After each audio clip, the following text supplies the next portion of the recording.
शहबाज साहब झूठ बोल बोलकर एक झूठा मैंडेट लेकर दुनिया के बैनुल अक़वामी फोरम पर जाकर सच बोल दिया उन्होंने।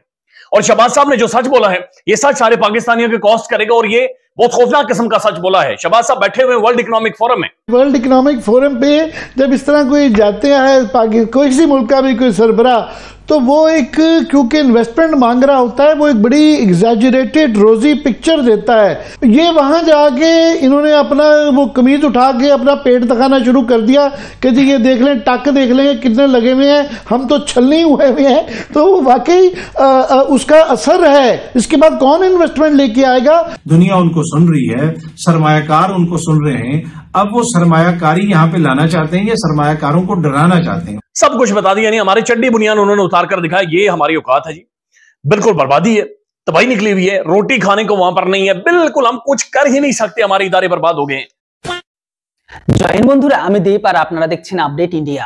বন্ধুরা, আপনারা তো পাকিস্তান সম্পর্কে সবকিছু মোটামুটি জানেন, কিন্তু এই মুহূর্তে পাকিস্তানের তরফ থেকে যে আপডেটটা বেরিয়ে আসছে না, সেটা আপনারা হাসবেন। পাকিস্তানের প্রধানমন্ত্রী শাহবাজ শরীফ তার নিজের দেশের সম্পর্কে বড় বড় ফোরামে যখন জিজ্ঞাসা করা হয় বা বলতে বলা হয়, তখন বলার মতন কিছুই থাকে না। থাকবে বা কি করে? একটি দেশের উন্নতি হলে বা কিছু হলেই তো তবেই তো সেখানে গিয়ে তার বক্তব্যকে রাখবে না। অলরেডি পাকিস্তানের ঘরের ভেতরে এরকম কিছু হয় না। যেটা হয় সেটা হচ্ছে সবকিছু অশান্তি বা অপ্রিয়কর কর্মকাণ্ড। যেমন ধরে নিন, জঙ্গি তৈরি করা, জঙ্গিদের আশ্রয় দেওয়া, টপ লিডারের জঙ্গিদের মেরে ফেলা বা আননোন গানম্যান দ্বারা তাদের ঠোকাই করা, এরকম টাইপেরই। কিন্তু যখন পাকিস্তানের প্রধানমন্ত্রীর কাছে কোনো কিছু বলার মতো না থাকে, এই বিষয়টাকে নিয়ে পাকিস্তানের জার্নালিস্ট এত খারাপভাবে সেটাকে রিপ্রেজেন্ট করে, সেটা সত্যি অনেক অনেক অনেক খারাপ। যাই হোক, এই বিষয়ের উপর আমি বেশি কিছু বলতে চাই না। আপনারা ভিডিওটিকে ফার্স্ট থেকে লাস্ট পর্যন্ত দেখুন আর ভিডিওটির ভর পায় মজা খেয়ে উঠান। ये शहबाज साहब ये क्या कर बैठे? इससे पहले आपने सुना था कि कुल्हाड़ी उठाकर अपने पांव पर मार देना, लेकिन शहबाज शरीफ साहब ने खुद जाकर देखते हुए बॉम्ब को जाकर लात मार दी है, खुद जाकर लात मारी है। वर्ल्ड इकोनॉमिक फोरम यानी कि मईशत का दुनिया का सबसे बड़ा फोरम, दुनिया भर का इन्वेस्टर उनके सामने बैठा हुआ है और वो देख रहे हैं कि शहबाज साहब यानी एक मुल्क का वज़ीर आज़म हमें क्या ऑफर करेगा और हम इन्वेस्ट करें, यानी वहां पर जाकर पैसा डालें, पैसा फेंकें ताकि लोग रोटी खाएं, लोगों की जिंदगी बेहतर हो। दुनिया भर के लीडर वहां पर मौजूद थे और उनका सिर्फ एक ही मुद्दा था कि जनाब हम ये करेंगे, हम इन्वेस्टर को ये फैसिलिटीज देंगे, आए हमारे मुल्क में इन्वेस्ट करें। लेकिन शहबाज साहब ने दोनों उंगलियां ऐसे की, उन्हें क्रॉस किया। इस तरह क्रॉस करने के बाद शहबाज साहब शुरू हुए।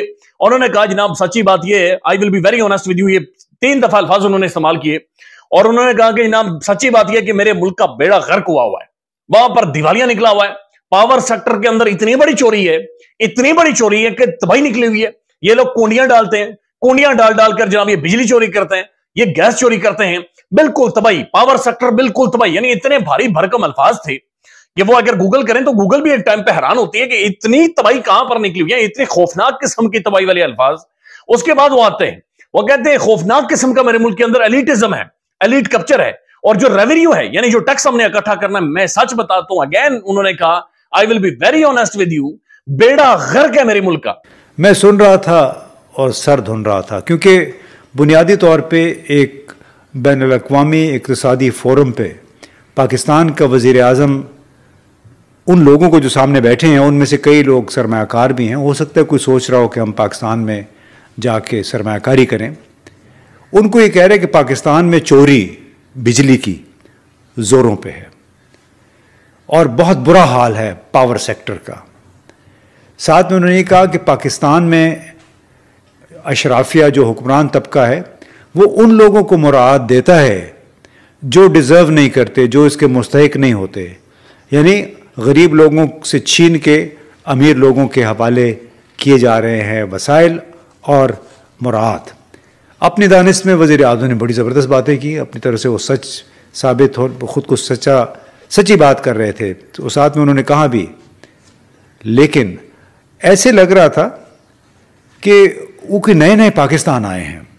हालांकि जो 16 महीने की पीडीएम हुकूमत गुजरी शहबाज शरीफ की निगरानी में, उसमें इन्होंने 1850 अरब रुपए कर्जा लिया, जो कि पीटीआई की हुकूमत के 44 महीनों से भी 41% ज़्यादा था।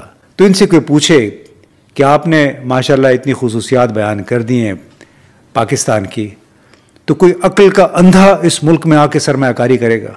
अब इस तकरीर के बाद वो सोचेगा कि भाई ये तो शहबाज साहब का बहुत बहुत शुक्रिया, ये हम दुरूद शरीफ पढ़कर आई हुई थी कि हम इस इन्वेस्टमेंट से बचें।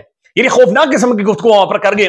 सच है, लाजमी सच बातें की उन्होंने, लेकिन वो फोरम नहीं था कि जहां पर जाकर आपने सच बोलना था। उसके बाद वो कहते हैं कि जनाब जो सऊदियों ने हमारे साथ किया, शेखों ने हमें इतना माल दिया, यानी हम बर्बाद हुए थे लेकिन शेखों ने हमें माल दिया। मैं सऊदी अरब का नाम लूंगा। और उसके बाद वो कहते हैं कि सऊदी अरब ने जो जो कुछ हमारे साथ किया हम पे बैक नहीं कर सकते, हम उन्हें वापस भी नहीं दे सकते, यानी हम पे बैक ही नहीं कर सकते किसी भी तरह से। जनाब हमसे ये भी उम्मीद ना रखे कि शेखों ने जो पैसा डाला है पाकिस्तान में हम वो वापस कर सकते हैं। और हालात पता है क्या है, इन्हीं शहबाज शरीफ साहब ने बुनियाद रखी थी SIFC की। SIFC जो है वो स्पेशल इन्वेस्टमेंट फैसिलिटेशन काउंसिल है।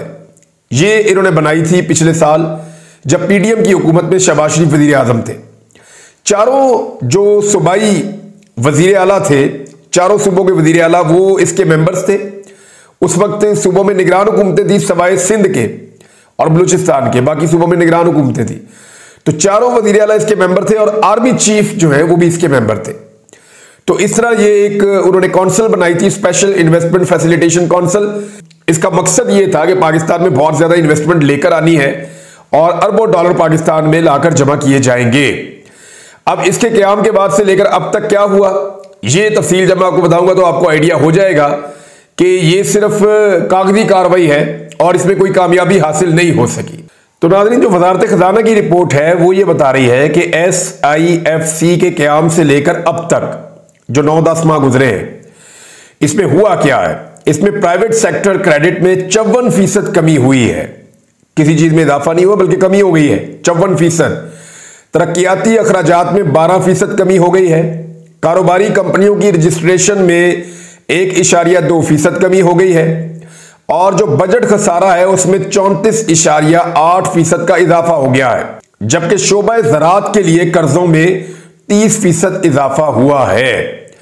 पाकिस्तान की जो एक्सपोर्ट्स हैं वो बढ़ने के बजाय कम हुई हैं। तो कहां पाकिस्तान आगे बढ़ा या कहां पाकिस्तान के अंदर जो है बहुत सारी सरमायाकारी आई या पाकिस्तान ने तरक्की की या पाकिस्तान आगे बढ़ा, यह भी एक कागजी कार्रवाई थी, एक नजर का धोखा था जो इस हुकूमत ने किया है। তো যেটাই হোক বন্ধুরা, আজকের ভিডিওটা ছিল এতদূর। ভিডিও যদি ভালো লাগে তাহলে অবশ্যই ভিডিওটিকে লাইক আর চ্যানেলটিতে নতুন হলে কেউ সাবস্ক্রাইব করতে ভুলবেন না।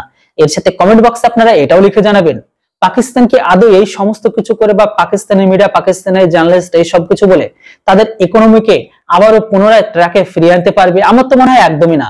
কেননা পাকিস্তান যতদিন না পর্যন্ত জঙ্গিকে পুরো সাফাই বা জঙ্গিবাদ নীতিকে না ছাড়ছে ততদিন পর্যন্ত পাকিস্তানের ঘরে উন্নতি কখনোই সম্ভব নয়। এবার বাকিটা আপনাদের মতামত অবশ্যই কমেন্ট বক্সে লিখে জানান।